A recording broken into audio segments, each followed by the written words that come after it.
Rice University Professor Emeritus Don Johnson doesn't teach art history. He's an electrical and computer engineer. But Johnson does love fine art. Particularly Van Gogh turns out to be one of my favorites. It just happens to be. Good thing, too, because he has examined more than half of the known works of Vincent van Gogh. Unfortunately for Johnson, this is what he's looking at. Not the art itself, but an X-ray of it.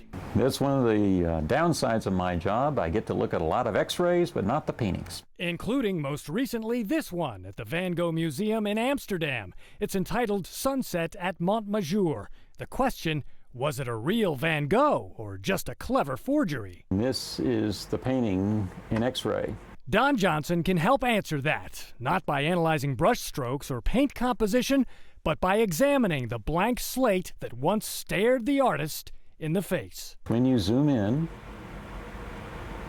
past the paint, you can see the individual threads of the canvases underneath. Don Johnson does a thread count and maps their density across the canvas. What emerges is something of a fingerprint.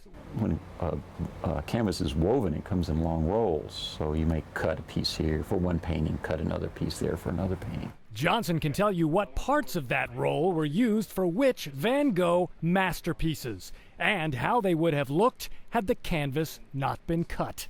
But this suspected Van Gogh's telltale threads didn't line up with any of his other known work, except for this one. Only one other painting had statistical characteristics similar to the new one, and I was quite surprised to see it's the one hanging in the Museum of Fine Arts here in Houston. Practically right across the street. It's called The Rocks. Turns out it was painted at the same time as the new Van Gogh, summer of 1888. The two almost certainly came from the same roll of canvas. Mystery solved? Not quite. Which leads to the question, where are the other paintings from this roll? I only have half of them.